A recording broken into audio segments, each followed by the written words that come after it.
The 2.6 DOFUS update is available now on your server. In this DOFUS Time video, we'll discuss the new features available with this patch.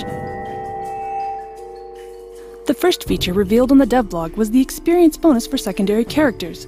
When a player has multiple characters on one account, the lower level character receives a bonus to their experience until they reach the same level as the highest character on the account. The experience bonus increases based on the number of higher level characters on the same account and server. More characters per server means easier leveling for new characters. Players who wish to focus on a single character can start crafting one of 6 new level 190 plus 3-piece sets. There are 4 single element sets, a multi-elemental set that supports strength, chance, and agility, and a 6th set tuned for support characters. These new sets will bring some interest to the old world dungeons through new drops from old bosses that have been integrated into the new set recipes. This update also means a complete overhaul of the Doploons, the reward token for all class Doploon quests. Gone are the individual class Doploons. Now you will receive generic, multi-purpose Doploons.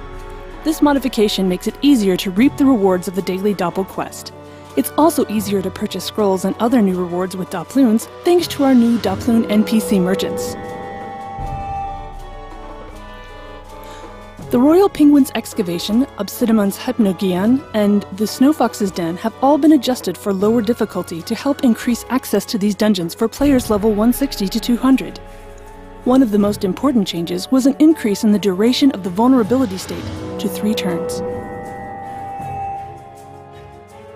Speaking of dungeons, the Schaefer Dungeon and the Blacksmith Dungeon have both received a graphics uphaul, a new set, and the Schaefer Dungeon is now home to several new monsters and a new boss.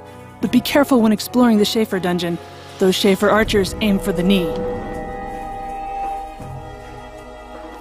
The Soul Capture spell has been adjusted to act like the Mount Taming spell. It now has only 1 level that cannot be increased. Soul Stones can no longer be purchased from NPCs and must be crafted by miners. To compensate, recipes for perfect Soul Stones have been revised. New steps have been added to the quest Trip Around the World and Panda Wushaka Follower.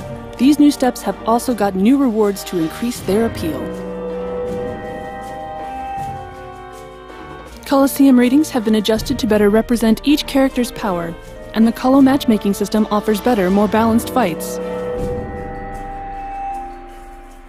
For the sake of legibility, fight information output to the chat window has been completely redesigned and clarified.